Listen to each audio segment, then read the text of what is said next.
developments, how to avoid risks, how to deal with the major disruptions. Then through the discussions, we are going to be reacting to what Jeff has to share with us, and we have very distinguished members of the panel today. I'm intending to make this panel as interactive as it should, and will give opportunities for the many participants who would like to take the floor in this very important topic. I'm very happy to have this opportunity. Many thanks to the organizers, of course, my good friend and colleague, Dr. Al-Badawi, Dr. Hassan Ali, Dr. Shino Ghanem. I cannot really speak without recognizing the leadership role of the founding parent of the ERF, Professor Dr. Heba Handousa, and of course with us, my good friend who did a good job yesterday in our national dialogue, Dr. Hussein Badrawi. Well, I can spend the rest of the time trying to be nice to the participants, but I think we have areas of substance that we like to cover in this important discussion today. So without further ado, Professor Sachs, the floor is yours. Wonderful. Thank you so much for letting me join such a wonderful group and to brainstorm together on the MENA region in the mixed crazy circumstances of our time. You know, what are the opportunities? The opportunities are that we're living in a technological revolution that is absolutely extraordinary. And if we're clever about it, the digital world, AI, online services, digital access, the plummeting costs of zero carbon energy sources are all opportunities. There are opportunities to make major advances in well-being, in climate resilience, and in climate mitigation, among other investments. There are major opportunities to bring more young people into quality education. There are opportunities to expand health coverage and many other crucial facts. That's the good news. Now I have to turn to the long list of problems, which is that we're obviously not in a world right now where the focus of attention is getting the good things out of this technological revolution. We're in the worst geopolitical mess that I can recall in my lifetime, I would say. We have really a very difficult world scene where, of course, there is one major hot war not so far away from Cairo that has shaken the whole world. And we have extremely unpleasant conditions between the United States and China, which are dangerous and ridiculous and not getting better for the moment. And I would say the quality of politics is also at a very, very low level. It's hard to think in the United States of any statesman at all, anywhere. We just don't have leaders in Congress that see above the very short-term fights and who are at all interested in guiding the world towards better solutions. So we have a very nasty geopolitical environment, and we also have a rapidly worsening environmental crisis, which I'm afraid is going to really hurt Egypt and the region a lot, because the nature of the warming is, I think, going to have an absolutely first-order impact throughout MENA. This is one of the driest regions in the world, and it's likely to get drier as a result of this. And the river flow on the Nile is likely to decline not to mention the problems of the upstream dams. And so this is really serious stuff, and it's happening faster than our political and institutional systems can handle, and faster than the public understands, and faster than we have been able to find any kind of consensus on what to do. We're likely within the next 10 years to exceed the 1.5 degrees Celsius upper limit set in the Paris Agreement. A bad El Nino, which we could be in within the next 12 months, probably would push the temperature anomaly to 1.4 degrees or so above the pre-industrial level. And I think the next major El Nino, which who knows, but we've been in 3 years of a La Nina, and the next El Nino really could be a massive global shock. In addition to all of this, the geopolitics and the climate crisis, I would say everywhere we have social and governance crises, because the amount of disruption in our economies is huge. The gaps between the haves and the have-nots, which to an important extent is, but not entirely, and Egypt's actually a case where it's not so much this, but the gap is also gaps between those with good education and those that didn't get educated for whatever life reasons is widening significantly. And, you know, just think in the United States, by the way, we have two completely different societies right now. We have the society of college educated and above people who are doing pretty fine. And if you have an advanced degree, you're doing quite well. And people with a high school education or lower, in which case you're struggling, really struggling. And this society has just opened apart at the seams. Both political parties run to Wall Street for their donations, and so nobody really pays attention to the bottom half of the population. And that's just one example of the social crises that are laying on top of the environmental and the geopolitical crises. In all of this mess, unfortunately, the country that was deemed to be the most powerful country in the world, the United States, has it in its mind that the major issue of our time is US power, not solving any of these problems. So the US is in a completely reactive mode, trying to resist China's influence, trying to expand NATO absurdly and dangerously to Ukraine, which is why we have the war in Ukraine in the first place, not because of Putin, but because of decisions that George W. Bush made and that every president since has maintained, which is crossing Russia's red lines with NATO enlargement. And this is what this war is about. And yet we cannot have 5 minutes of honest discussion in the United States about this. And when I say this in the US, I'm pretty much written out of out of the media and so on, because these are things that we're not supposed to be talking about. So this is a backdrop for the MENA region, and it's a backdrop for the reality of where we are right now. So let me give some constructive suggestions. First,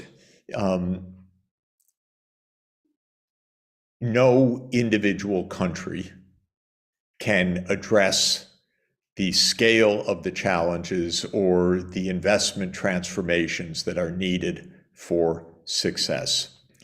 So it's really important to have regional cooperation rather than the kind of infighting which has been a big part of the region for a long time and stoked, frankly, from the outside.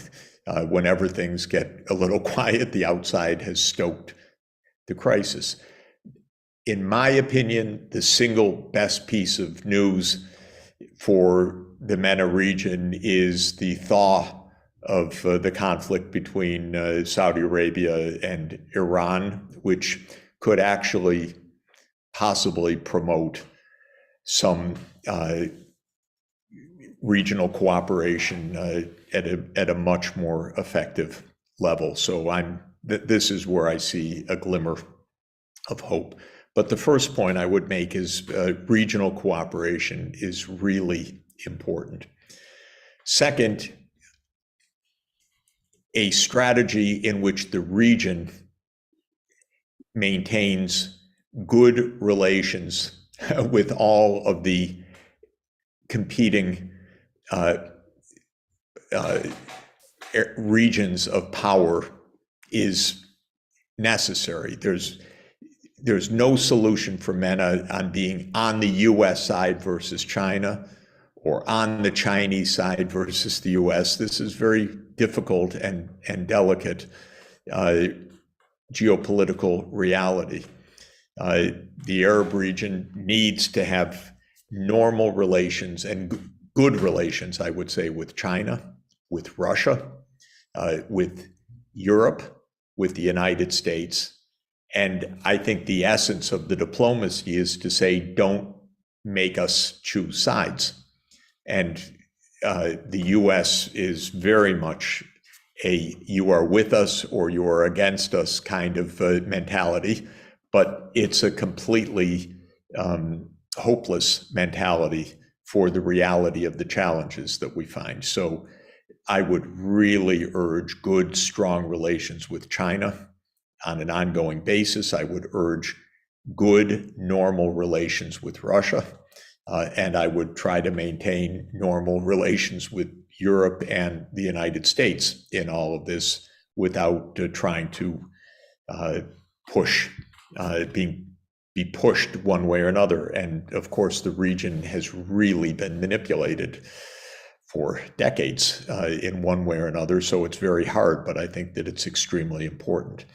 The third point, in my view, is that the essence of addressing the challenges, whether it's climate change or energy transformation or education or water, which is crucial, obviously, is a long-term investment strategy.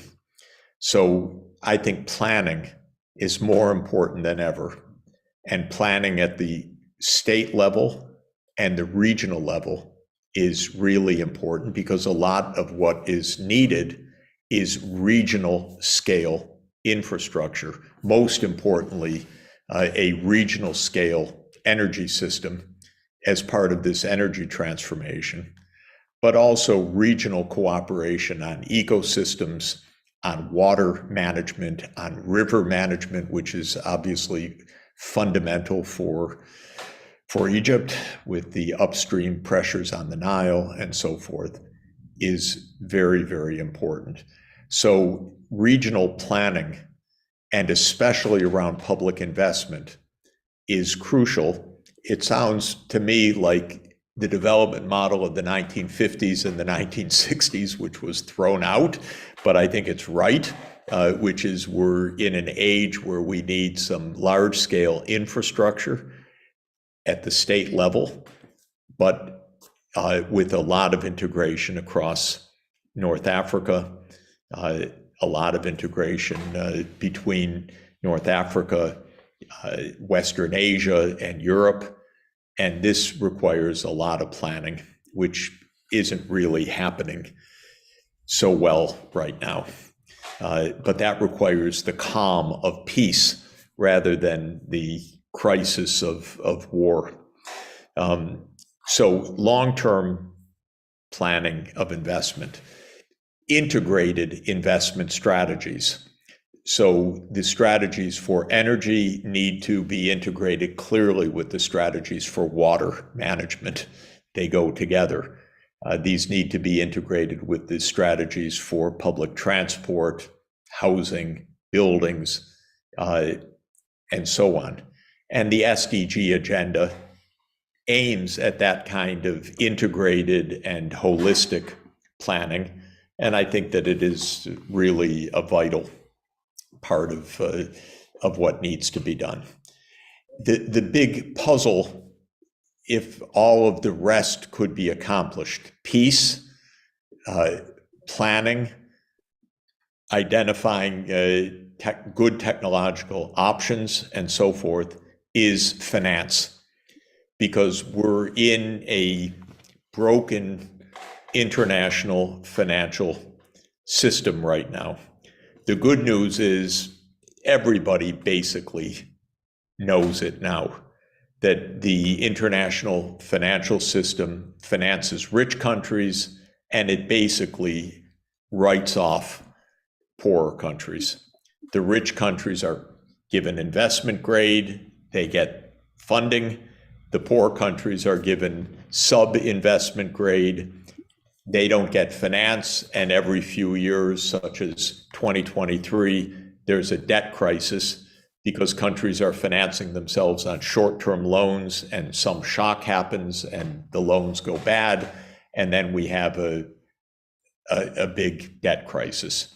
And the official financial system, which is designed to address these needs, is not bad in concept, but it just operates at a very insufficient scale.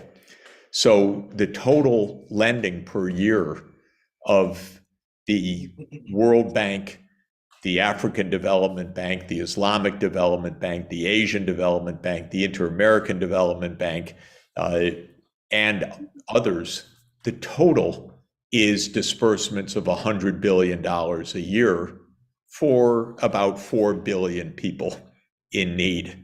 In other words, just completely inadequate to the scale of the challenge. And Mahmoud and I are in endless meetings talking about the need to scale up this financing system maybe 5 to 10 times, and to do that quickly. And Secretary General Guterres has called for an SDG stimulus, with the meaning that within the next year, we're already getting a big expansion of scale of funding. For the MENA region, if you think about two of the banks that are consequential, one is the African Development Bank, and the other is the Islamic Development Bank. Each one operates at a few $1 billion a year. It's just tiny scale.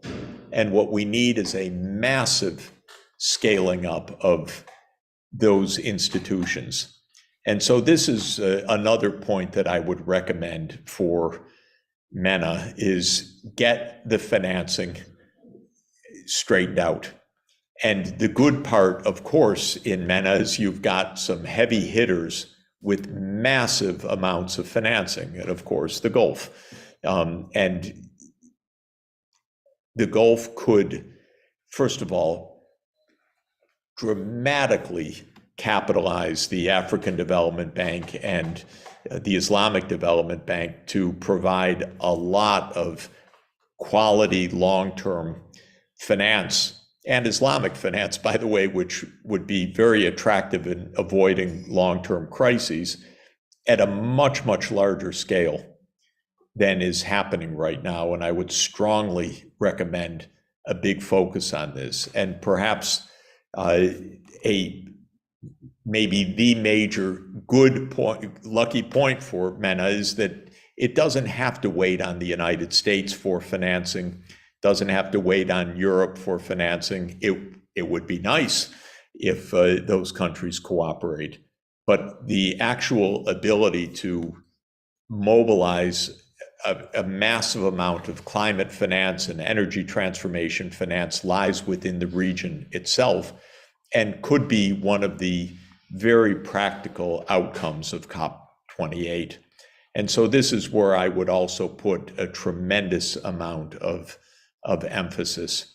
So just to close, I'd like to see the region get together and say we need a big investment push over the next 25 years in clean energy, in desalination, in urban infrastructure, in digital access, in online education, in healthcare, and so forth.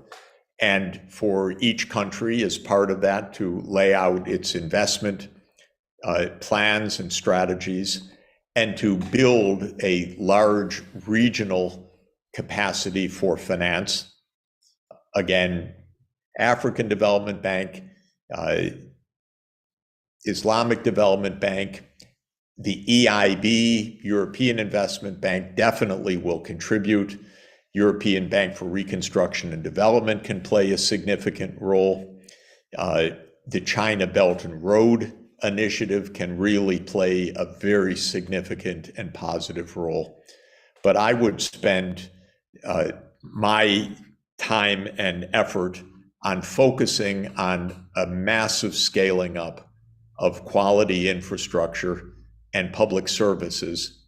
And I think the private economy will develop on that basis, but the public economy is the foundation for this healthy private economy to grow. And so just to close, that's where almost all of my time this year is devoted, is to the question of the financial architecture and what practically can be done. And I'll just say that when I look to Washington, what I hear from friends as well as not friends is nothing much can be done. Washington's paralyzed. It's not going to make any heroics. By Washington, I don't mean the IMF and the World Bank. I mean the US government. But what I would suggest is that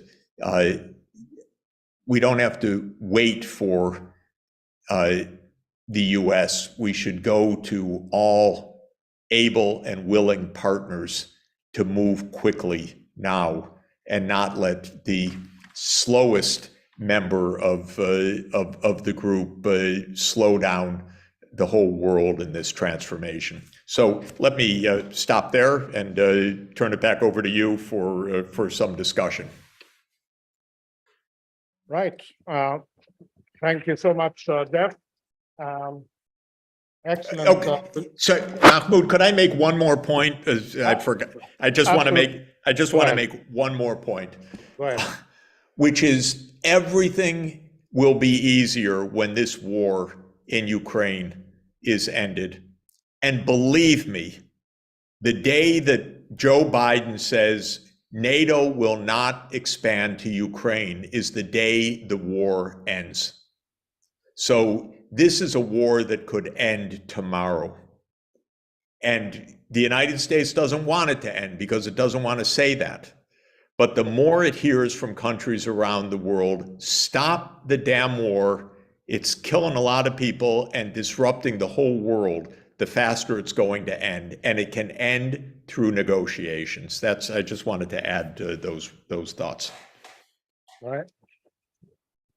Right, and I think taking this argument further, Jeff, from the global perspective on war, to given that you have provided many regional solutions, so hoping as well for peace in Sudan, in Palestine, ending the tensions in Yemen, ending the factors of frictions between the Arab countries and the major neighbors around the Arab world would be definitely helpful, because you put lots of good solutions in the areas related to regional cooperation. I see more hope to adopt your solution in a region like the ASEAN, reading a nice piece by Kishore Mahbubani in Foreign Affairs about how the ASEAN managed to do well and navigate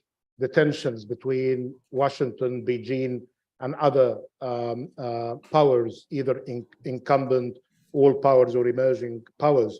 But if I can come back to you on a question, when we seek some global solutions, you only emphasized, for good reasons, what we can really be getting better from the fixing or reforming the international financial architecture. But you put a regional dimension to it with reference to the African Development Bank, the Islamic Development Bank, and the two neighborhood banks of Europe.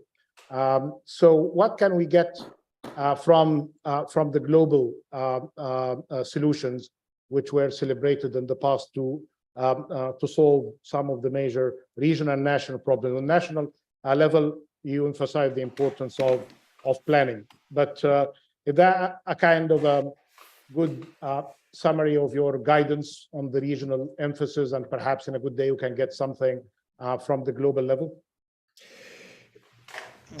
At the global level, for our global institutions, as you know well, Mahmoud, because you've helped to do it, there's a lot of constructive willingness at the IMF and the World Bank to be creative right now and to be constructive and to help design solutions. The big problem at the World Bank is they need more capital.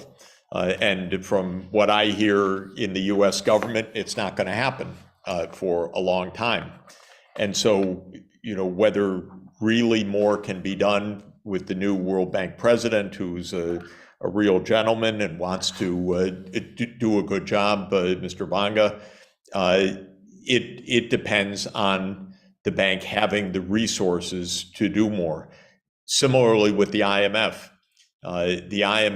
could be really a constructive solution to the liquidity crises that are happening all over the world. But the battle of how much leeway the IMF has was fought with the US government in 1944, and the US said you will be a stringent operation, and we're still facing that problem.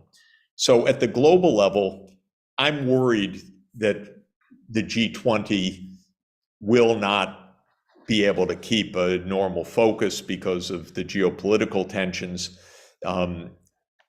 Maybe there will be a wake up in the US that this kind of aggressive pose really doesn't satisfy American interests. But up until now, I haven't seen any change of behavior that leads me to believe that we're going to get great results out of global cooperative processes.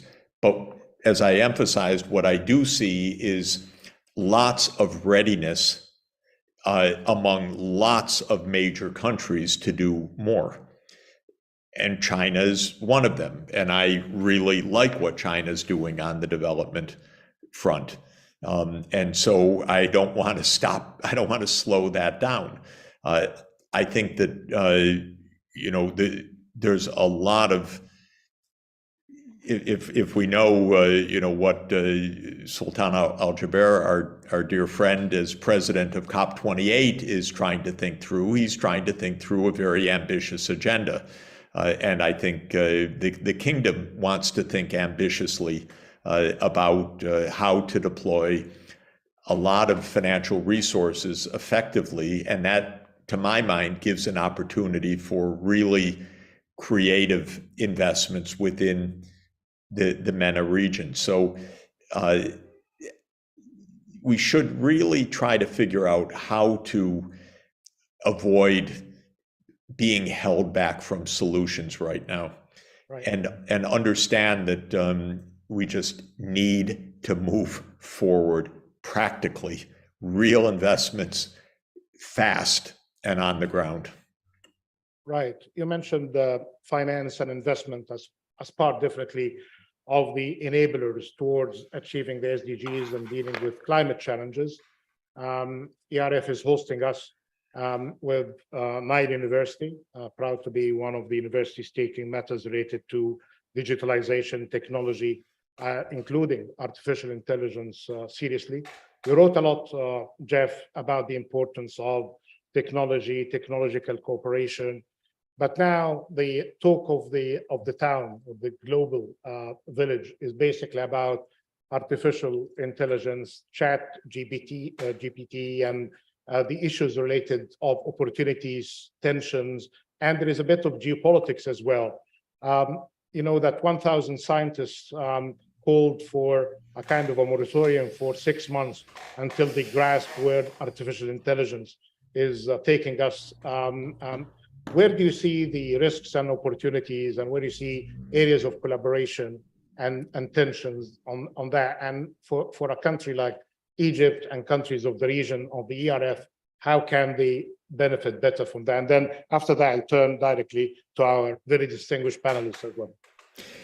Of course, nobody knows the answer to those questions because only very few people understand the technological dynamics, and those people don't necessarily understand the politics or the geopolitics or the social implications of it. So we're in a world led by engineers who don't necessarily know much about the economics or the politics of the world that they're changing so dramatically. And so I've been engaged with discussions on this for the last decade, and it's an amazing phenomenon. There are a few people that know what's going on technologically, but you would in no way turn the world over to their management. They make AI systems. They don't make governance systems or politics. So we have a big divide and far too little constructive attention to this. And one of the reasons is that the US is militarizing this as fast as possible, and in fact has basically launched a technology war with China with the intention, stated intention, of keeping China away from high-end technology. I don't think it will work. My reading of history and my reading of China is that they will innovate around this within the next 3 to 5 years, if not sooner. And the idea that you can stop the transmission of technology in our world, to my mind, is extremely naive. So I don't believe that will happen. But there's a lot that can be said, and I only myself grasp glimpses of it. These technologies will definitely change the labor market in a very significant way, and they will boost productivity, and they will cost a lot of traditional jobs. So they will exacerbate inequality for sure, and they will raise a lot of questions about public redistribution, lifelong training, the future of jobs, in ways that are not really clear right now. But when you try to think it through, it seems to me like a very big deal, actually. And I would say technology has been the major driver of rising inequality for the last 75 years. After all, what is the fundamental source of rising inequality is the education divide. And that is in turn driven by technology. We say that technology is complementary with skill. So skill-based or skill-biased technological advance. And that divides the labor force and it divides the society. On the other hand, if we think about it, we should be able to use exactly what we're doing now to ensure that every child can get access to information, receive an education, receive supplementary tutoring and so forth online in ways that were not imaginable before. Let me just say one more word. I see China and India doing extremely interesting things in this area of digital access. You know, India is very poor, of course, still in a lot of areas, but it's had a revolution of digital access in the last 5 years. That's amazing. So you can go to the smallest, absolutely the smallest fruit stand in a rural area and pay online. And in fact, you're expected to pay online with some kind of digital device because it's become ubiquitous. China, of course, has been using 5G for the last several years. So I would suggest have good, close relations with India and China to make sure that every lesson that can come from this and every lesson that they've developed can be gleaned and also adapted as effectively as possible, because they're doing a lot of very interesting things. Right. I don't know how long you will be with us. I know that you have time constraints at your end, but we have 4 distinguished panelists with us to comment, react, and they have ideas as well that can really complement many of what you said, Jeff. I'll ask them to speak in the order that they choose for their seating. So we have Professor Klaus Schmidt-Hevel, Excellency Dr. Rania El-Mashat, and we have with us as well Dr. Saba Al-Mubaslat, and last but not definitely least, we have Professor Dr. Hassan Hakimian. So I'm expecting that each one of you will take like 7 minutes to say what you like. We can ask for some extension. I may interrupt you in a world of full of disruptions. May interrupt you asking you a question, and then we'll see how it goes. So let's start with you, Klaus. Can I speak from there? Absolutely, you can have the privilege of this nice podium.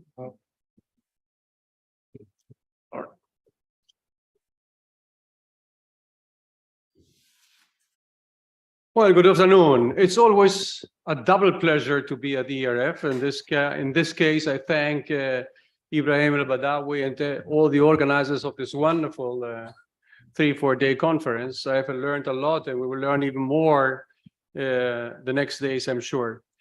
It's a double pleasure because it's always a pleasure to discuss Jeff Sachs' wonderful presentations. Let me say from the beginning, I tend to concur with 90% of what he has presented, and I tend to differ strongly with something which is a bit more than a quibble or a footnote. I will to refer to it later.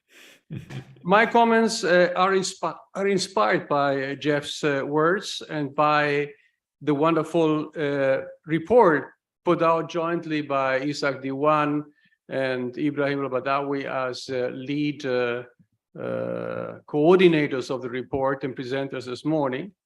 My focus will be, I want to talk about some methodological aspects of policy reform design and implementation facing multi-layer crisis and multiple challenges today in these regions and in other regions of the world. And I'm almost identical. My notes were done before Jeff started to talk. He spoke about different crises. Mine are almost identical. I identify 4 multi-layer crises, and I list them from the most urgent to the more important. The most urgent, obviously, in countries where political crises are deep and they even degenerate into armed conflict: Ukraine, Russia, Sudan, Yemen, and the region.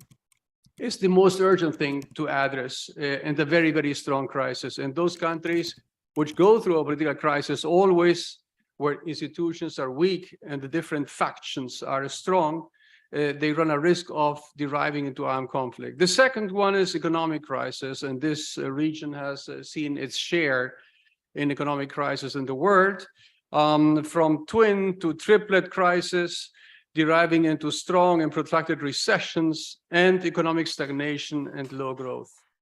The third dimension of crisis is social, in a very broad sense. And I quote different interventions I heard this morning and listening to them, to those words, and they are absolutely correct in describing a multi-layered, multi-dimensional social crisis in our countries, in this region, in my region, in Latin America and others.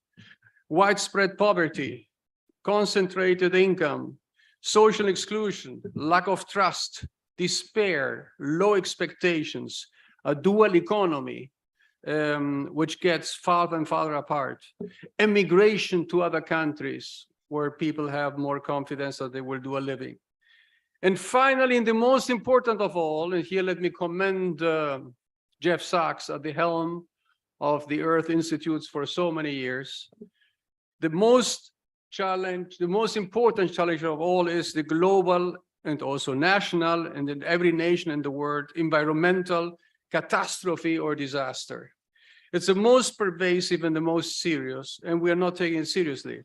The world still treats it as the less serious one, what is for obvious reasons at this point in time, we know from scientific research is the most severe. The likelihood that I will have grandchildren, and you, all of you, will have grandchildren in a number and living a quality of life comparable to our quality of average life in this room in the year 2100 is very, very close to zero. Very close to zero. If we go on without taking seriously this multi-layered crisis of the biosphere. Now let me change track after this crisis identification to some ideas to face effectively this crisis by improving reform research and design, which is the task of ERF, but also and especially improving reform implementation. And I have 5-6 ideas about this. Let me start with number 1. Improve and strengthen research, counter populism by most of our governments by doing analytically based and evidence-informed, well-done policy research. And here I comment again ERF in its 30-year strive for putting at the disposal of the political community what you are learning day by day, and you are very serious and good research. Second, learn from successful country cases. Let me give you some examples. There are countries which did not move away from their large endowment of natural resources toward import substitution of an artificial sort practiced massively in some of your countries in the region, and by my region between the 1930s and the 1970s and 80s. They simply used their resource wealth to do and conduct a comprehensive program of inclusive development for countries which are now very developed and were very poor 80 years ago: Australia, New Zealand, Canada, and Norway. Example 2, on the political front.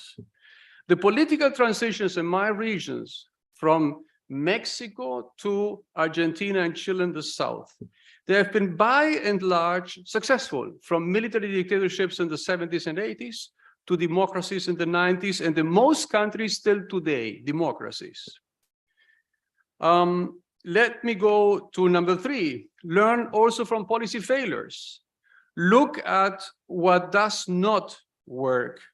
For instance, it was mentioned this morning, misguided, ineffective, inefficient social programs and subsidies in many developing countries. Example, the petrol subsidies, which some presenters this morning very correctly try to convince us, we are convinced, but not the policymakers, to substitute them, to eliminate them and put in place unconditional, targeted, probably focused subsidies for cash transfers to families.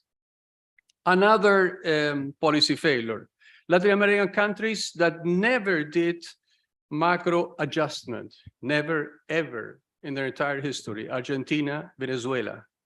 Latin American countries that slipped into state control and Soviet-type socialism with dictatorships over the last decades or the last years. Cuba, Venezuela, Nicaragua. Latin American countries that fell into rightist populism of the worst Trump-style sort, Brazil under Bolsonaro, or leftist populism now, Mexico, Chile, Argentina, Colombia. Policy reform features led me now to, and this is my last topic, on policy reform features. You may remember, I'm an old man, and most of you are young and beautiful, but I'm an old man, certainly not beautiful. And I remember from the 70s and 80s, there was a tiny literature, but very popular these days, about certain recipes of reform regarding gradualism, sequencing, and other features of reforms. Basically, that literature is dead because there are no overall recipes, because these issues and these features of reform depend very much on country conditions and the type of reform we are talking about. Let me still say something about reform sequencing, which depends on the area of reform. For instance, financial crises need immediate attention. Obviously, we see in the United States today with the fourth bank failing. But climate change and biosphere destruction needs also immediate attention, but a very, very gradual and each day stronger type of policy package to address those regionally, nationally, regionally, and globally. On reform speed, it also depends on what we are talking about. Example number one, there is a very low-hanging fruit in this region. We heard about this morning, where I think Latin America, many Latin American countries have given the example 30 years ago. And this low-hanging fruit is adopting quickly, big bang style. That's the reason I listed under reform speed. Big bang type, massive shift into a monetary regime and exchange regimes which combines floating of the dirty sort, if you want, ideally with the clean sort, but dirty would be enough, together with a modern monetary policy framework, which could be inflation targeting or not, but a modern transparent monetary policy framework which would avoid recurring exchange rate crisis, would provide incentives at market real exchange rates to the private sector and the export sector to develop, may contribute to a more sustainable current account deficits. And certainly, by definition, it's the only combination which allows monetary policy independence in order to have counter-cyclical monetary policy, which this region lacks if you go on with fixed exchange rate. Can be done quickly in 6 months with some assistance from the fund, or maybe not. And it's low-hanging, it's relatively easy to implement by any central bank in the world. The opposite is probably public sector reform. Public sector reform, it's difficult, it's slow to change the mindset, the incentives, and the institutions in the public sector. Requires a lot of political will and a lot of political capabilities to overcome political opposition among public employees. Third issue is compensation of losers. There will never be full compensation. Some losers will lose their shirts, some losers will lose their complete wealth, and some losers will be partially compensated. How much to compensate your losers when you nationalize a public enterprise and the overpaid public employee loses its job? Depends on the negotiation. There's a negotiation between the reforming government and the corresponding lobby or trade union within the public sector. So there's nothing general which can be said about this compensation. The only thing which we know exposed, nobody, no trade union is fully compensated. Deep domestic political reform is the hardest of the different reforms I mentioned due to the very large losses incurred by the rich and powerful incumbents in government.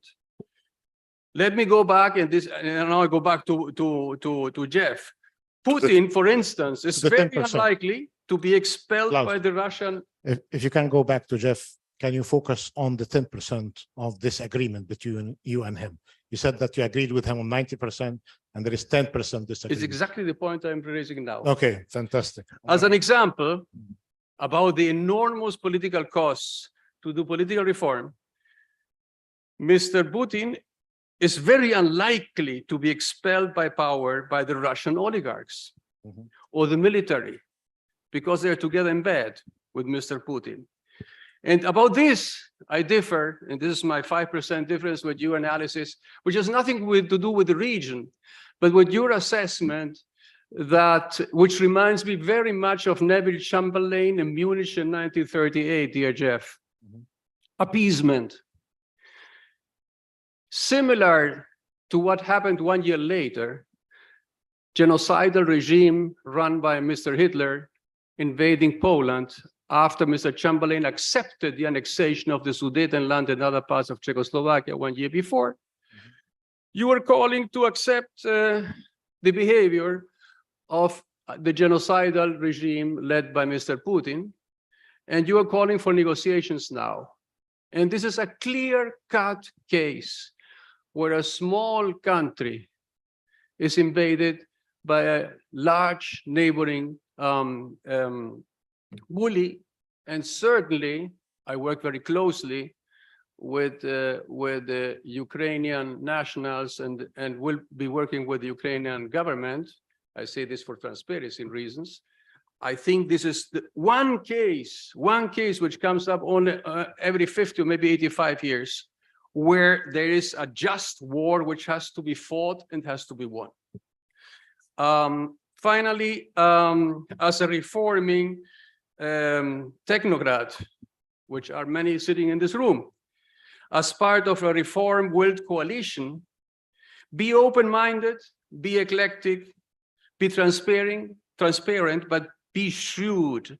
Do all reforms you can do as long as you can before the Prime Minister expels you from your position as a technocrat, and do as much as you can. Good luck. Good luck indeed. Thank you so much. Jeff, are you still with us? Would you like to react to what Klaus just mentioned to make that more exciting? Perhaps? Sure. Here you go. Yeah. So I'll focus on the 5% of the disagreement. First, I didn't say what I would accept or not, so I don't accept the idea that negotiation means appeasement. I think it means negotiation. But just to say, I've been engaged with this region for 34 years. I was on the economic advisory team of President Gorbachev, on the economic advisory team of President Yeltsin, on the economic advisory team of President Kuchma of Ukraine, on the economic advisory group of President Yushchenko of Ukraine. So I've worked both countries, and for 30 years. I think the United States provoked this. I don't think that this is a one-sided story. The U.S. likes to have its say no matter where it is, and the U.S. wanted NATO to be in Ukraine. And I can only think if China and Mexico said, well, we're going to have a military alliance and it's none of the U.S. business, Washington would not say, yeah, sure, that doesn't matter. Washington would say, hell no, not on our border. And that's what Russia said back in 1990, in 1997, in 2007, in 2008, in 2014, and in 2021. But the United States is deaf. It just doesn't care. The United States policy quite explicitly was, you have no business telling us where we make our military alliance. That's what I regard as the arrogance that got us into this mess, because this war is a war that had 30 years of warning by people who have been watching this close up. We've been saying all along, keep some distance between the two big powers. Don't push your nose right up to a 2,000 kilometer border. And Putin spelled it out we don't want your missiles here. We don't want you surrounding us in the Black Sea, Ukraine, Romania, Bulgaria, Turkey, Georgia. For God's sake, keep some distance. And the United States said, no, it's none of your business. And Ukraine said, no, it's none of Russia's business. We do what we want. Well, in military affairs, you don't quite do what you want, because if you station your troops someplace, you're likely to provoke a crisis with your neighbor. And this is what has happened. So this is why I think if you look behind the story, you see a lot. And by the way, not to mention, in 2014, the United States played a fundamental role in overthrowing the government. It was a regime change operation to overthrow Yanukovych. I happen to know that even more than I want to know that. Right. And this is why I think we need peace with prudence. I don't think that this is Hitler 1938. I think this is a completely different circumstance. So that's where the difference lies, just in the historical perspective. Right. Well, thank you so much. Well, in this discussion, not just in this session, but during the day, I like very much what issues related to policy making have been highlighted, almost in a very prescriptive way, as Klaus mentioned, and as earlier in the first session, Dr. Omar Razaz, with his research and practice experience, gave us some good, insightful comments for ministers and the ministers and prime ministers to be. Dr. Al-Badawi as well highlighted examples from what's happening in our sister organization in Africa, and highlighting as well the good work by Raghi Assad and his colleagues in matters related to the labor market and migration. Having said that, in a world that suffers from a deficit in trust, you highlighted many of the crises that can justify the use of the word of polycrisis. Now I have a minister in the room. Perhaps she wants to use her academic and research hat for good reasons, but it's a free world. You can use whatever hat you like, a decision maker or a researcher, an academic, trying to see how can we navigate the policy making and perhaps react as well to what Jeff and Klaus had to start us with. Dr. Rania Mashat, absolutely, take that. It's much more visible. Thank you very much, Dr. Mahmoud, and it's a pleasure to be here at ERF. One anecdote, I was the first summer intern at the ERF in 1994, and happy to see the founder, Dr. Hiba, Dr. Ibrahim, Dr. Hassan, and thank you for the invitation. I was supposed to be in the opening panel, but couldn't make it for a flight back from Geneva, where we were at a growth and jobs conference, and AI came in very much. I'm very happy to have listened to Professor Jeffrey Sachs, because at the SDG stimulus in Washington, it wasn't enough time to hear all your insights. Let me start by saying one key item that you mentioned, that there's no country by itself that can go over or overcome the crisis. And this is the spirit of international cooperation. I'm the Minister of International Cooperation for Egypt. I work with all IFIs with the exception of the IMF. That's in Dr. Mahmoud's territory. So I will be focusing my discussion on the SDGs, on climate, on finance. And maybe to also reflect on what Dr. Sachs mentioned, and I think by going through his points, he emphasized the political diplomacy, how to keep a balance given the very complicated geopolitical backdrop that exists. And the other is the economic diplomacy. How can we leverage on each and every relationship, particularly with the IFIs, those who provide the concessional finance, which is much needed today, not just to support public finances, but also to crowd in investments through blended finance, through innovative tools. And this is really the spirit of what's happening in Washington with the evolution related to the World Bank agenda and so forth. Let me put these three topics, the backdrop into three key points. First, there's a need to dwindle the burden.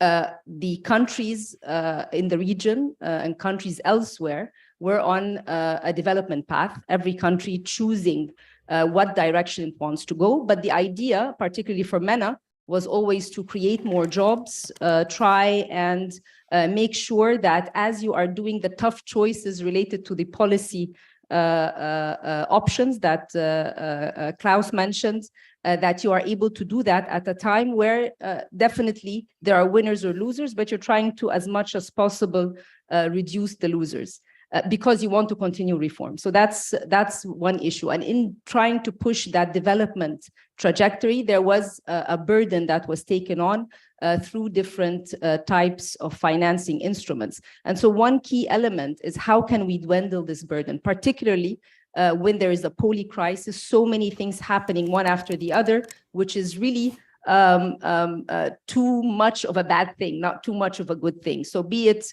coming out of COVID, be it the food and oil crises that are affecting many of the countries, and now the struggle with maybe potential refugees and also the environmental and climate needs. So that is one issue. The other issue is that in order to push forward on reforms, to be able to mobilize the financing from the different IFIs, country ownership becomes extremely important. And in order to access this concessional finance, be it from the World Bank, from the African Development Bank, and I'll maybe at the end discuss a little bit Egypt's experience on this, because in light of what Klaus also mentioned, experience sharing, a lot of South-South cooperation can be highlighted on how to actually access the finance from these institutions, have a convincing argument, and at the same time make it very much linked not just to the national goals that you have, but align the national goals with the global goals so that your accessibility is much more. And the third point under country ownership is that in each and every strategy, private sector engagement becomes key. And let me give an example. I'm Egypt's governor at the World Bank and EBRD and alternate at the African Development and many other IFIs. Three words always come up when we are discussing our country strategies with the institutions. Growth has to be inclusive, and here comes the idea of the gender parity as well as youth. Growth has to be digital, and here comes the concept that was presented, be it the digital economy or the use of AI. And here we have a huge discrepancy between the North and the South on this point. And I think that the comparative advantage is moving away just because of the skilling that is required for the society on AI. And therefore, this is a point that we need to be mindful for. And then the third point, that the economy has to be green. So inclusive, digital, and green are 3 points which are common denominators in any discussion with any of the financiers. And this is the case, by the way, if you're a government, if you're a private sector, if you're even an NGO. A combination of those 3 points, or all these 3 points, are the only way you will be able to make it to any kind of finance. And then the third key point has to do with the two sides of going digital. Yes, it increases productivity. Yes, it pushes the potential of the economy, but also it requires a lot of resources when it comes to skilling. It also creates maybe internal inequalities and also regional inequalities. And this is something that would also require a lot of oil in the wheels, oil here being not fuel, but oil being the financing. And here comes the whole discussion on financing. What financing can be provided today? And here comes the concept related to Egypt's presidency of COP27, a lot of discussions, and Dr. Mahmoud is our champion for COP27, the concept of just financing, that if we want to move ahead with the just transition, make sure that we are able to actually create an economy which brings down CO2 emissions and push forward, be it on the energy transition, be it on more protection for water resources, therefore the energy security, the water security, and so forth. We need to have the concept of just financing. And, during in the preparation for COP27, we put together a guidebook with many of our stakeholders to provide a definition of just financing, principles of just financing, and an action plan for how to ensure that the concessional element and the evolution with respect to the international financial architecture, it's one which is very conducive to pushing national agendas forward. And the definition of just financing is one that accounts for historical responsibility for climate change, but also ensures equitable access to quality and quantity of climate finance, which supports resilient development pathways. And this is a very important point, that as we are moving forward with climate goals, that also the development trajectory in the different countries are taken into account. And here comes the concept of country ownership. And I will go now to the Egypt case, given that I'm the Minister of International Cooperation. For gender equality, I will take as much time as Klaus. Yeah. So I'm here forever. I'm just concerned. So the very important point when it comes to country ownership, and this is how we are able to access finance from the different IFIs, is in the case of Egypt. If we look at the concessional finance portfolio, and this is the one that we have, not just with the regional banks, the African Development Bank or the Islamic Development Bank. And by the way, in terms of financing, Islamic Development Bank is more expensive because Islamic finance is not cheap. So this is one element that would need to be also taken into account. But if it's the African Development Bank, if it's the World Bank, if it's the EIB, all the IFIs, in addition to the bilateral partners for Egypt, are this portfolio at any point in time, current portfolio is around $26 billion. What does this do? It helps the country push forward on different SDGs. And we did a very important exercise in the ministry, and I hope ERF, we can also showcase it. How can we map between each and every ODA dollar into the SDGs? And this goes in line with also showcasing for the SDG stimulus that the Secretary General is calling for, that how can we showcase and demonstrate that each and every dollar of concessional finance has helped a country meet its domestic and national goals, but at the same time has also helped it achieve the global goals. So if I take, for example, the case of Egypt, SDG 13, which is climate action, the amount of concessionality that went into that is close to 12 billion. Which projects are those? We have mitigation projects as well as adaptation projects. And I give examples which also included private sector engagements, such as the solar plant or the solar park in Binban. This was concessional finance from EBRD, from the IFC, from the African Development Bank to Egyptian and foreign companies, which again was based on a structural reform that the government took in 2014, and that is the feed-in tariff. So this is again how concessionality is able to push on climate objectives as well. If we take a look at sustainable transport, the different metro lines which exist, this is by concessional finance. If we take a look at the water treatment plants, again, concessional finance. So the call from Professor Sachs on today, there needs to be more concessional finance to be able to attract the private sector. And why is it so important today? Because everybody has been downgraded.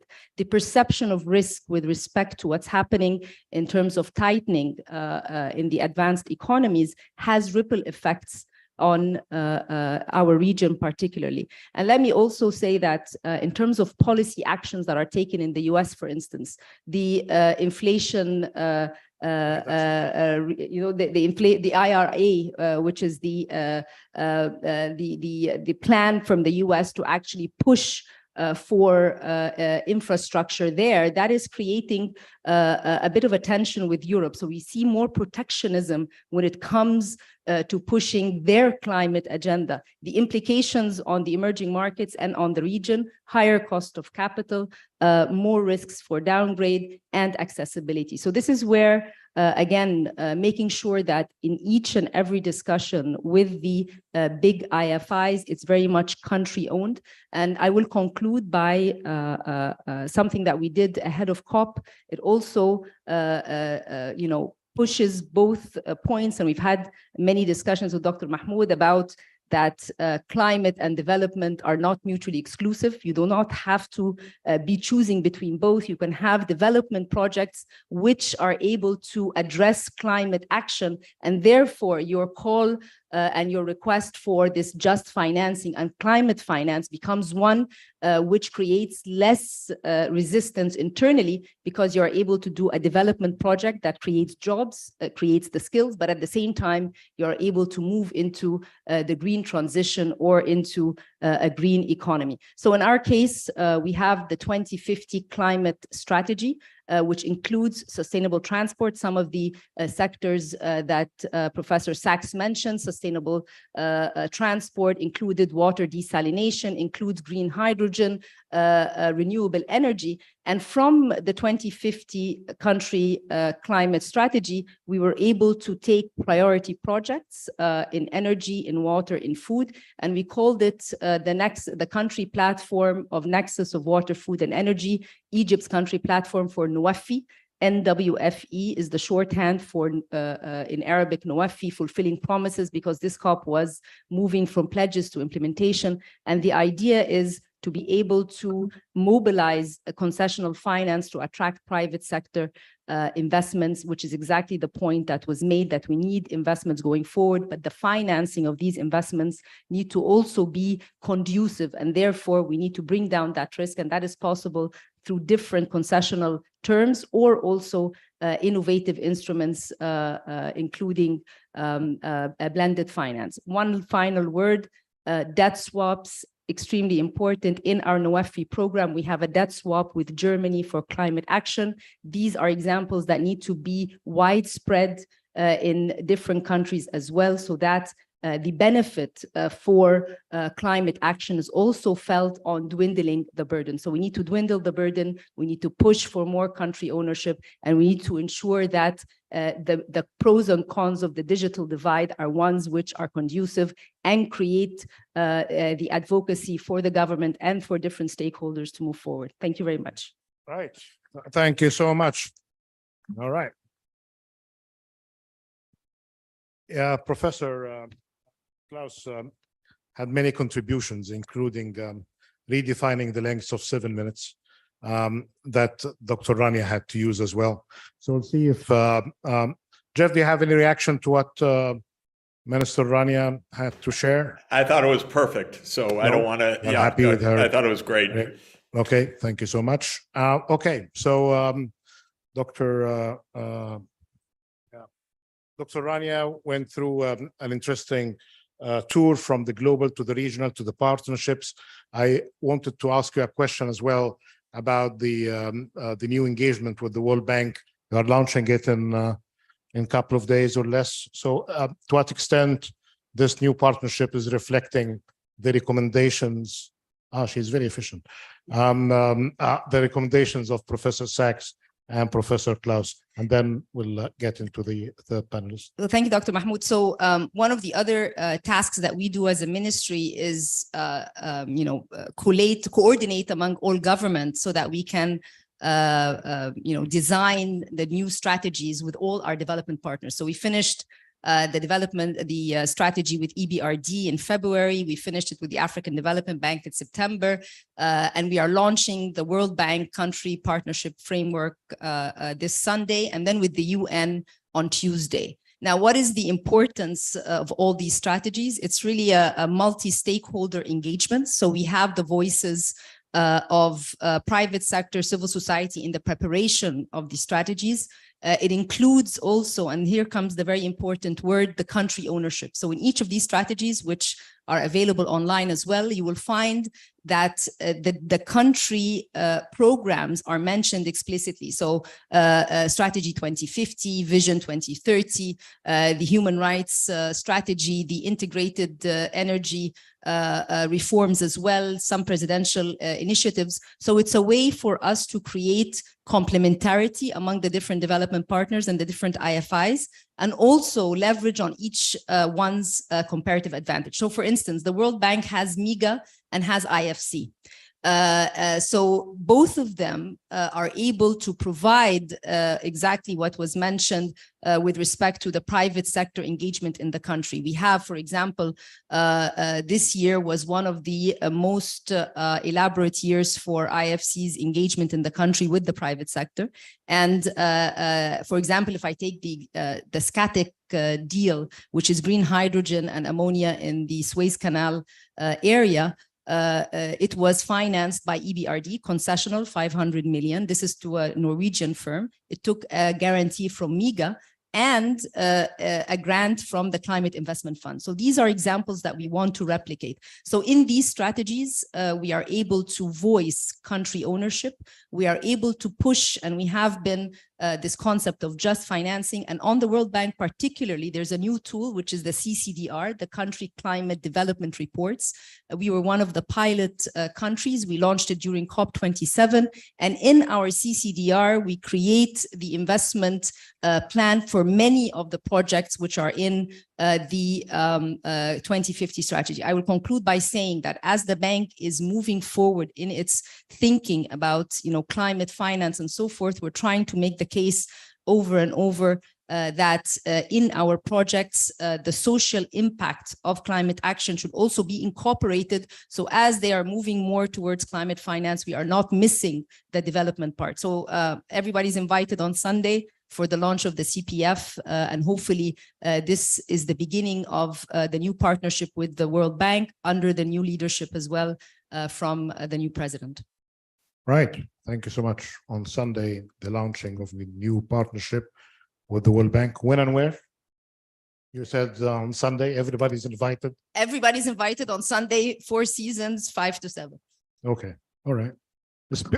Including, of course, the audience through the web connections. So you have millions in front of the 4 Seasons that day.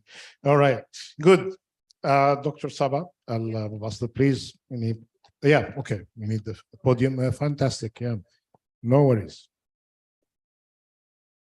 Well, let me start by thanking my colleagues at ERF for including us in this very interesting conversations. We're quite proud of our Ford Foundation is very proud of its partnership with ERF indeed.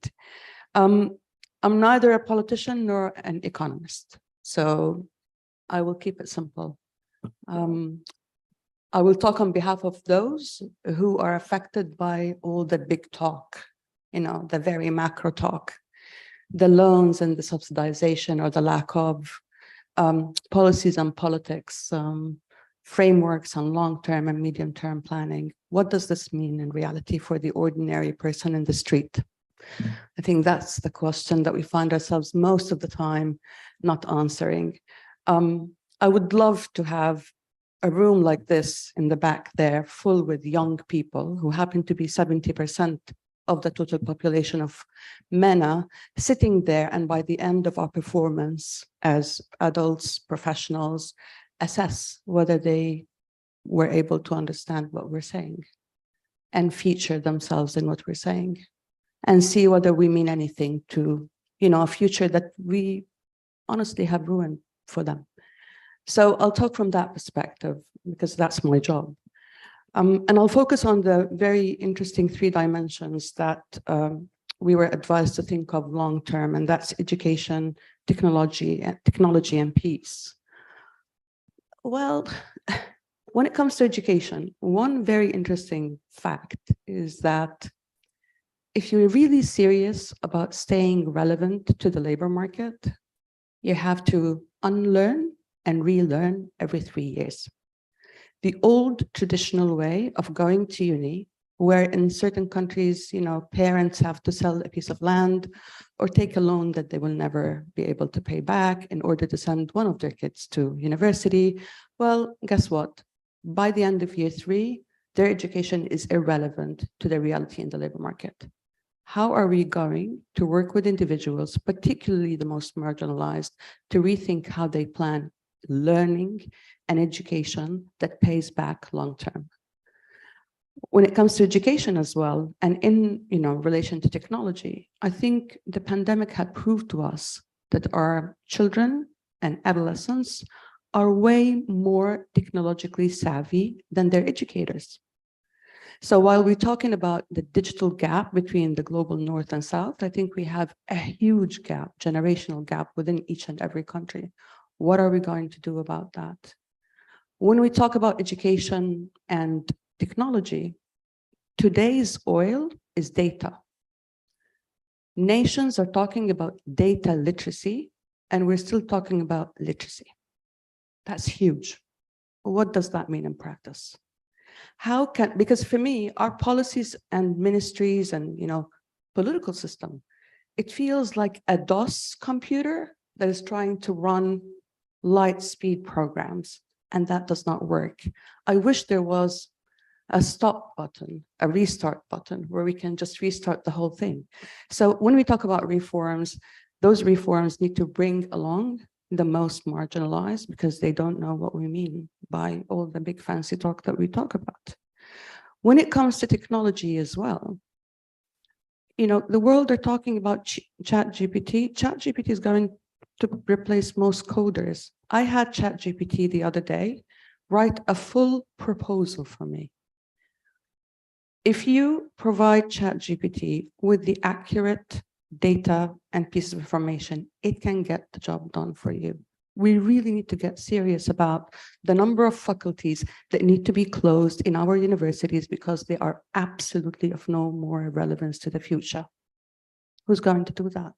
Those are the kind of reforms that we need to talk about. I will not talk macro and global. I'll talk micro and grassroots, because one thing I know from my 25 years working in war zones and the least developed areas in our region, if the ordinary man and woman do not know why they're suffering poverty and lack of opportunities, countries cannot plan at the macro level and assume that the mass will tolerate the hardship that will get them to the better place. So my last message, and I'm not going to take much of your time, is really about meaningful participation. Why do I have to suffer? What do you promise me tomorrow? And how can I partner with you so that the country is owned by all those in it, including the ordinary man in the street, so that when it goes down or when it's facing difficult times, people can really stand shoulder by shoulder and push forward together. One thing I've learned, that not all people are equal, or as the forum book taught us, some people are more equal than others. I think it's about time that all people become really equal. I appreciate your time, and I thank you very much for a very interesting conversation.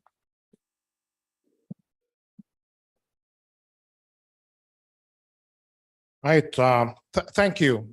This is very insightful, complements the discussions from the global to the regional to the national level, and now grassroots localization or localized solutions as well should be considered.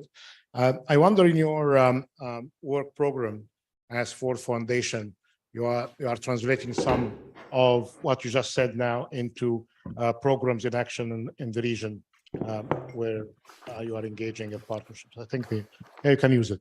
It's ready for action.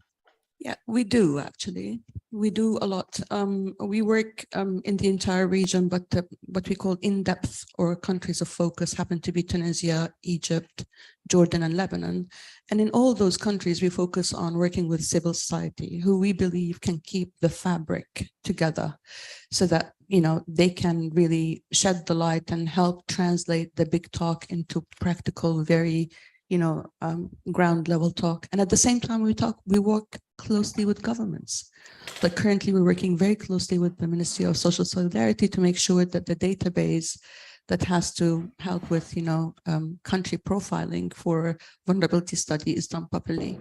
Because we do believe that, countries need both ends of the equation, but there need to be the catalysts who really bring both to the table so that people and governments, or governments and people, are planning together for a better future. So we do that. Very good. Can I ask a question that may not be very silly? What happened to that proposal of ChatGPT? Was that for experiment or No, it for was real for action? experiment actually, but as someone who receive a lot of proposals and have to assess them and evaluate them, it tricked me. It read smart, and that was really very scary. It had a lot of non-fictional things, but it sounded smart, just like us. Sometimes we sound very smart, although we're not saying much. So ChatGPT can do that. So of what was mentioned just now, I think could give you Dr. Badawi and his colleagues ideas for a next conference. Thank you so much. Dr. Yeah. Mahmoud, can I make one correction? The launch is in the Nile Ritz, not in the Four Seasons. So that is for transparency and honesty. Right. Okay. Thank you so much. Good for that correction. Perhaps you're getting an update from one of your good colleagues or organizing this event, or perhaps from ChatGPT as well. Right. We're missing on this panel Dr. Layla. Had some personal reasons for her not to be with us. But as mentioned the very beginning, Dr. Hakimian is with us. And did I take the floor? Okay, good.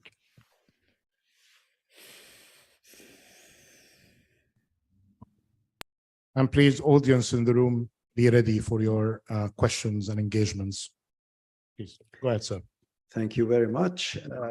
Let me also very quickly add my gratitude to ERF for organizing this conference and for Nile University for hosting it. It's an honor and pleasure to be part of this wonderful organization over the years, and to have this opportunity to feature on a panel with eminent speakers, and of course, the icing on the cake with the keynote speech by Jeffrey Sachs. It's been a very rich day. We've covered a lot of topics. My recollection is the first day in an ERF first day conference that we get quotes from Gramsci and Gabriel Garcia Marquez and so on. I think it's a good reflection, but I think it also probably reflects the fact that we are in a rather introspective mood. You could even say we're a little bit on the pessimistic side. We are naturally concerned by the long list of crises which were elicited by both Jeffrey and Mahmoud and Klaus. And it seems the last 2 decades, especially of this 21st century, we've gone from one crisis to another, perhaps starting from 9/11, which began to shift the geopolitical landscape of our own very region with conflicts and war, to the global financial crisis, to the pandemic, and so on and so forth. And it's not yet over, of course. Ukraine has entered into the conversation. As Klaus said, we had to write our notes or our thoughts before we had the privilege of listening to Jeffrey. So we had to use our imagination. The topic for this session is very grand: global view, a panoramic perspective of risks and opportunities. The combination of global and panoramic, is an open invitation to use our imagination. I asked myself, being the last person on the panel, on the last session of this day, what is it that I want to make sure we don't miss out in terms of messages and in terms of points that could have or should have been raised? And of course, given the richness and the depth of and the breadth of the conversations, this is not an easy task. But I'm very glad to say I picked up a priori, something that Jeff very rightly, in my view, emphasized, and that is the serious geopolitical, geomilitary risk humanity is actually staring into. And that is the palpable state of relations between the US and China. I was going to actually start with a startling quotation, another quotation today, but since Jeff ended, I think with a very correct and right message of peace, I want to actually start with my conclusion. And let me also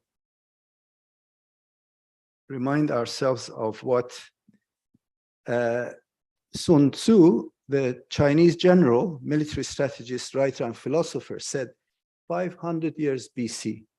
He said, he was talking about, this is the art of war. Build your opponent a golden bridge to retreat across. A golden bridge to retreat across. Klaus, I get worried when people talk about just wars that must be won. This is a nuclear age. Do you really think wars can be won? At what cost? So I'm 100% on that point with Jeffrey, without a doubt. The effort should be on finding solutions for peace. And this is where I'm not 100% convinced by Jeffrey's point that if tomorrow, if I didn't understand him mistakenly, if tomorrow the promise of, or the potential for NATO membership was taken off the table, we would have peace. I'm not 100% convinced that Putin would withdraw from the lands that he is now occupied in the east of Ukraine, because the nature of the equation has changed. So we may not actually be at that rather promising conjuncture where peace is staring into our eye. So whilst I wholeheartedly vouch for the need for search for peace, I think the situation is rather more complicated. And so now let me come to my starting quotation. And this is from Martin Wolf, who's an eminent financial journalist from the Financial Times, who writes on macroeconomic issues. But here is what he says, and I quote, "The relationship between the US and China is likely to determine humanity's fate in the 21st century." Humanity's fate in the 21st century. It will determine whether there will be peace, prosperity, and protection of the planetary environment, or the opposites. So we may not, Klaus, we may not live until 2100 to see whether our grandchildren, and that is actually if we go past the Ukraine crisis, because the Ukraine crisis at the moment has absolutely no end in sight. Let's not forget that. I care for peace and stability because our region needs it. But I was inspired by the fact that the title of the region, of the session, actually encourages us to look beyond our region. In order to understand the global perspective, we need to look at other regions. And this is why the potential confrontation between the US and China is of an existential nature. Martin Wolf then goes on to say,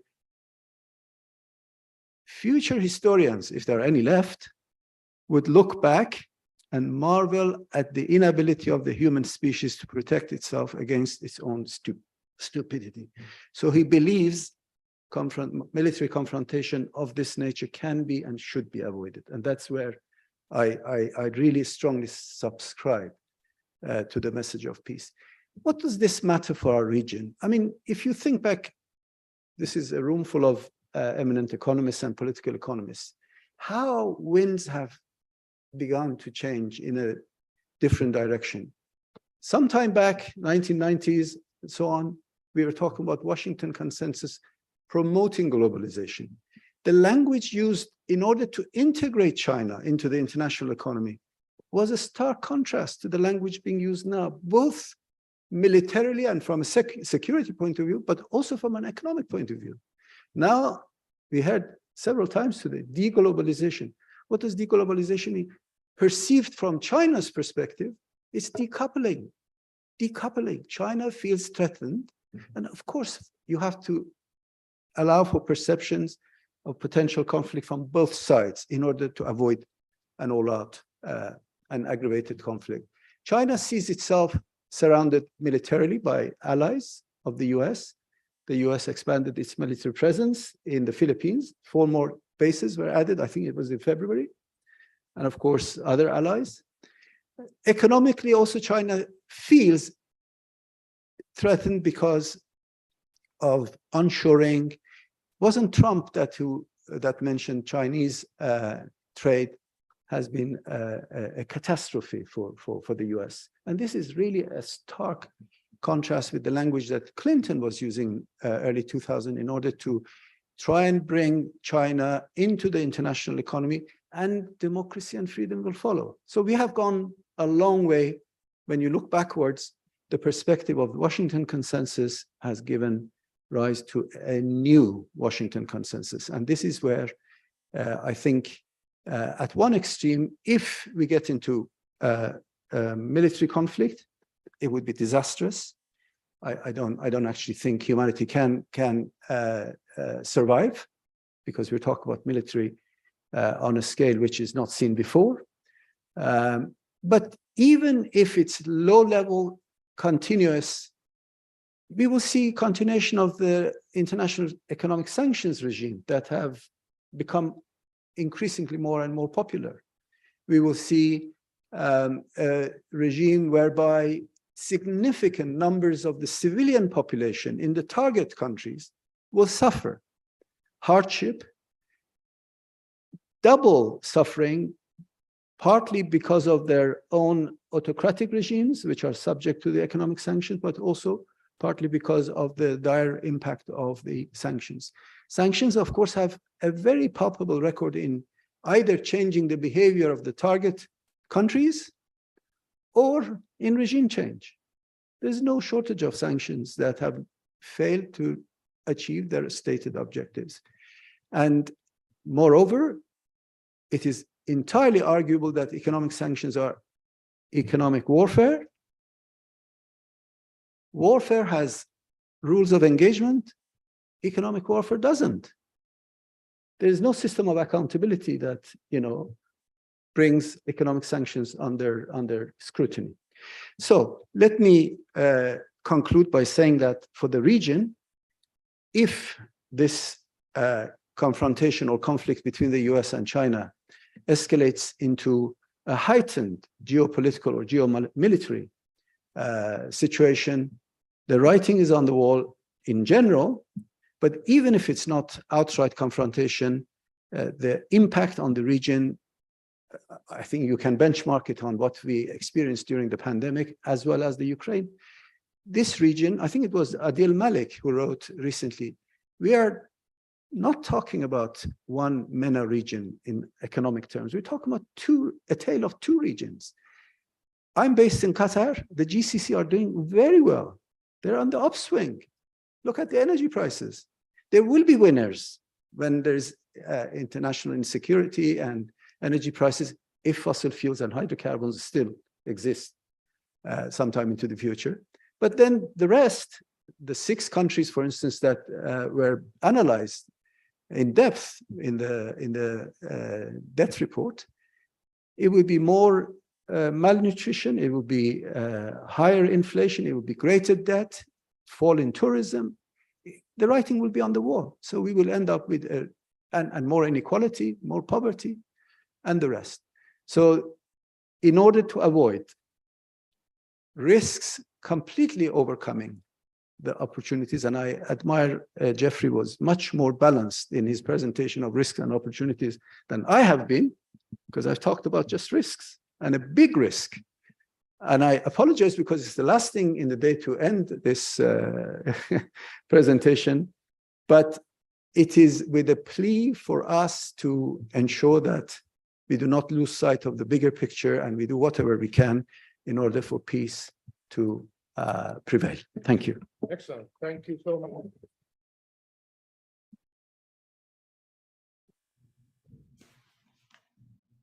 Right. Thank you so much. This is really a very wonderful conclusion of the panelists and the reactions to the great presentation by Professor Sachs. And understand from a trusted colleague who attended the session that my good friend Hafiz Ghanem has made some good contribution, perhaps to answer your concern, Hassan, about this issue of 2 regions rather than one, about the possibilities of regional cooperation in food security, climate change, digital economy, regional education agenda, and regional cooperation to end conflicts. These are perhaps the 5 areas that may minimize risks. And many countries in this region, when they had moments of growth and affluence, celebrated that they might be a good house in a lousy neighborhood. but we have learned that sustaining prosperity will not really happen without effective collaboration between the different members of a region. And again, the ASEAN could be a good example to follow. In better days, the European project as well was a good example to follow. At least it succeeded in ending conflict and sustaining the peace for quite some time. But that could be an area of discussion. That could be, again, a reminder of an old piece by Mohammed Al-Arian and Stanley Fisher about the definition of region and whether MENA is a region. But this is an old piece, I think, goes back to 1996, if not before. Right. Still have time for questions. Yes. I don't know if Jeff is still with us or I am. still there. All right. Yeah. Okay. So we can benefit as well from having Jeff with us. And may I start with the first hand I saw, and please introduce yourself and the affiliation that you prefer. The Panoramic, please.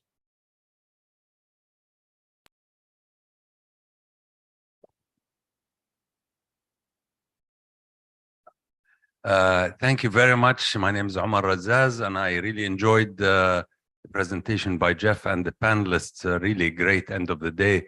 And my question is about something that everybody sort of addressed tangentially, but let me put it right in center, in the middle. The issue, everybody's talked about finance and communication. My question is about the global governance of this, of what we're talking about. We all know that COP is more about pledges that countries make, but there is no enforcement, and they're not, these pledges are not binding. And with what's happening around in the world, we're even, less likely to even approach some of the targets that were put.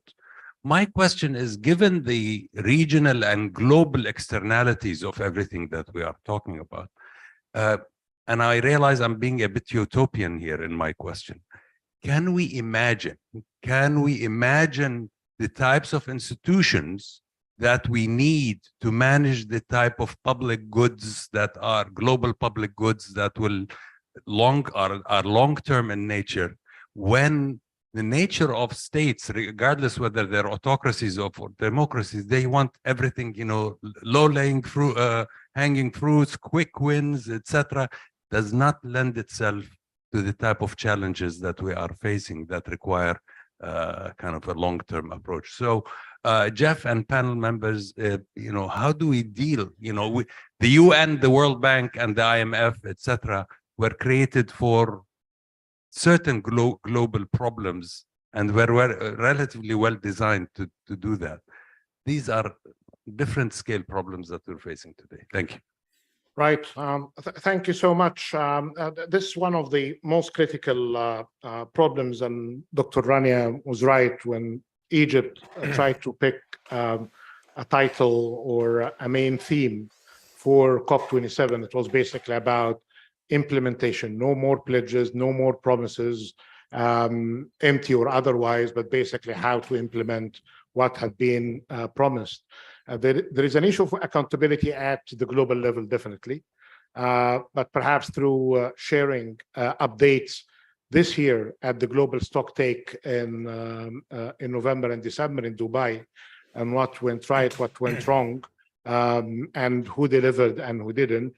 And the work of research centers, including more recently the ODI, which revealed the fact that some of the countries that promised that small figure of 100 billion back in Copenhagen, many of them are not fulfilling more than 5% of their fair share.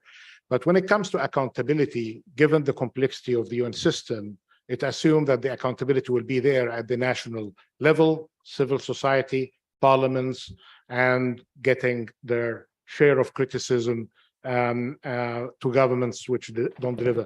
But let me hear from Jeff, and definitely from the panel members, on how to solve Dr. Omar Razaz's big question. Great. Amar, terrific question. And unfortunately, the problem is more geopolitical than institutional. Actually, I would say the UN-based organizations, whether it's the IMF or the World Bank or World Meteorological Organization or FAO and others, are really quite good, very professional. They have a very global vision. They adhere to the science and the evidence.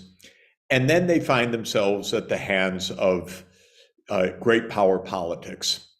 And this is why we're in a lot of flux right now, because basically we don't have a settled great power politics. The United States really is extremely confused and agitated because its global role has passed in the way that it doesn't understand.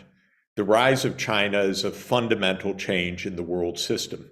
The rise of India is a fundamental change in the world system.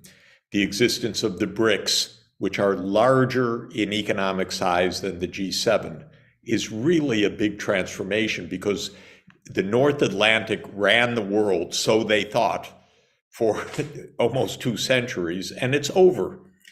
And there's nothing fundamental about an inability to solve our problems now, because actually the problems are rather intelligible. The climate challenge, the energy transformation challenge, they're not mysteries. The mystery is finding the political context to get this done. And just one example, we need more capital in the World Bank for more lending. Very practical, very simple, very straightforward. The US won't do it. It won't do it. It won't do it for a number of reasons. One of them is half the country doesn't believe in helping the rest of the world, period. It does not agree with the idea of enlightened self-interest. The other problem is that nobody wants to give more vote to China in the US Congress. Well, what a ridiculous thing for the world to hang on than that. That's the juvenile level of the problem that we're facing. There are no great stakes involved except a rather juvenile approach to a young and inexperienced country, that's the United States, that it has to be number one. And it's an illusion and an arrogance, unfortunately, that is, maybe it will go away in a few years. Maybe we'll grow up and say, we have to cooperate with the rest of the world. And I have to say, we need Egypt's wisdom. I was amused when Hassan quoted Sun Tzu, 500 BC. When Sun Tzu wrote that, Egypt was already 2,500 years of civilization. So, you have wisdom tracks that go back another 2,000 years before that. So we need really to say to the United States government, and I know because I teach in East Coast universities in the US, we need to tell them, calm down. There's no such thing or value as being number one. Just cooperate. Be part of this world peacefully. Let China be China. China doesn't have to be in your image. China's statecraft actually is 2,200 years old. It's actually 2,241 years old because China was unified under an administrative state in 221 BC. And it's been that way since then. And we shouldn't think, Clinton said, well, they'll come around to the US model. Yeah, if you're complete ignoramus, you'll believe that. If you know something about Chinese history, you'll know that it's been a centralized administrative state for 2,000 years, and a very well-run one, by the way, I must add. So we need some wisdom here at high levels to say to our political leaders, calm down. You got to get along. When you go to the G20, you need to talk to each other. You need to stop the fighting. You need to compromise. And it's not idealistic. It's actually very practical. And history shows the wars are the stupidest thing in the world. No one wins from them. And that's, you know, we talk endlessly about the Peloponnesian War and that we're in that Thucydides trap. And the real lesson of the Peloponnesian War is that both Sparta and Athens lost, both. And so this is what we need to help our politicians to understand. Stop trying to fix the other country. Just try to get along and work together and fix your own country as your highest priority.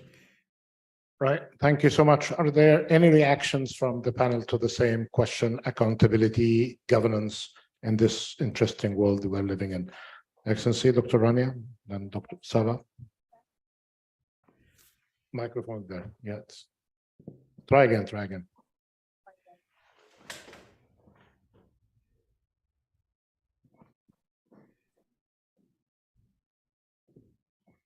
Just on the point of the global goods, the global public goods, this is being featured very strongly in the World Bank evolution, and it's creating a bit of tension. And let me, until the geopolitics is solved between China and the US along the lines that Professor Sachs is mentioning, there are real implications on the rest of the world. Mm-hmm. And this was very clear in the G24 gathering in Washington, that yes, there are global public goods, but we need to also make sure that country ownership is voiced when you are looking at the implications of a certain public good on the development pathway of a certain country. So there's a very practical and real deciphering and translation of how global public goods in the new context of the MDB evolution. And we take the World Bank as the first one because this is going to be sort of the initiation of more to come, and it sets the tone. So that's number one. And that's what I try to emphasize: country ownership. And when it comes there, there has to be commitment to reform. There has to be clarity on what you're doing, and there has to be credibility with the rest of the world. So that's on the global public goods. The second point you highlighted when it comes to from pledges to implementation, what is this global governance? And it's absolutely correct. It's even the nationally determined contributions are voluntary. It's up to every country to announce them. Of course, you're penalized if you're late. You're penalized indirectly in different ways. But what I want to say is that there is an information gap which exists in terms of how many initiatives exist to provide climate finance. And what we try to do in the Sharm el-Sheikh guidebook for just financing, and I'll make it available to everyone who's participating, is to try and close this information gap. There are initiatives out there. How can we tap them? And then the other excuse always is that countries are not ready with investable projects. So that's why we tried to show a practical example of a country-led platform. Because when I asked the G7, I want to be a JETP country, they told me you do not use coal, so you don't qualify. Yeah. And therefore, this is where the idea of the climate landscape is every country should try and tap into the existing initiatives by trying to give a convincing story on its national objectives and on this link between climate and development. Very good. So we need to emit more, be responsible for the climate change crisis in order to be taken seriously by the JETP. But Dr. Sabah had a question or a comment? No? Any of the panelists, any reactions? Klaus, Hassan? No. Right. Before we end this very interesting session, there was an important question raised in the first session by Dr. Mustafa Nabli, to which Dr. Ibrahim Bilbalawi answered in the case of our region. It's basically about the role of research institutions and academic institutions has to benefit from your participation, Jeff, in some concluding remarks about the importance and value of the ERF, the Nile University here, in contributing to the solutions to our very problematic world. You have the academic experience. You taught thousands and thousands of students in top positions in academia and decision making, and you are very much active as well. So you have the practice and the research under your belt. What could be your answer to Dr. Nabli about, which is a kind of a standard question when you have a crisis? Is it a crisis in the economy or a crisis in economics and the economic networks? So what could be your reactions to that? May I speak to the question about the role of universities and ERF in this? We heard a very eloquent call for engagement of people on the street and civil society as part of how a society needs to respond to this complex situation. And I really do agree with that, but I want to emphasize the leadership of universities and think tanks in that. We need absolutely to help people to understand what this is all about and to find ways to be part of this discussion. And that has to go all the way down into the primary and secondary schools also, being part of really the teaching curriculum. This is what young people are going to be grappling with. And just even a few days to understand what is climate change, what is all this talk about, what does it mean to decarbonize? People don't know. They don't understand what this is about. And that makes things very, very difficult and very sad and so forth. On the other hand, this is a kind of area where problem solving really can take place from the most local level. You can assign students, can you help your school to put up solar panels? What would it mean? How does it contribute to solutions? We just launched a guide in the Sustainable Development Solutions Network that I lead for the Secretary General called Decarbonizing Campuses. And it's a beautiful guide. And the point is not that universities emit so much greenhouse gas, but if you train students to tell them, figure out how to get to net zero on your campus, it's a great learning experience and a great way to be understood, to be engaged. And if we would tell students, speak with the mayor of your town about what is happening, whether on water or on climate. These are just examples that I think are extremely important. And then, of course, a great university like the University of the Nile and a great research center like ERF needs to partner with the ministers, obviously, as is obviously happening, to set out the pathways and strategies at the national and the regional level. And I think academics are also quite good at building bridges across countries because we're not national politics. And we're talking to colleagues all the time. And it can make it easier to make the bridge within a region to have an academic group that's working in 8 countries, looking at what the power grid could look like and so forth. So I just want to emphasize, I think there's a lot of very practical things that we should be doing. And I, want to partner with you in any way that we can help to move this forward together. Excellent. And we do look forward for more collaboration and partnership with you and your many active network that you're involved in. Unfortunately, we are 3 minutes past the time allocated to us. I know that Dr. Amir Haddad wanted to ask a question. Perhaps there will be another opportunity. Professor Jeff Sachs made a reference to Egypt and old Egypt.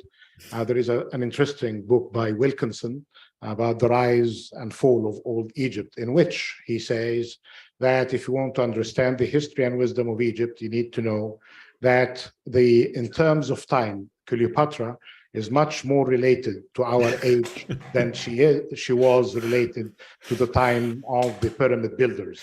So this can just tell you something, and perhaps could be a good contribution to the interesting debate about the origins of Cleopatra and all of that.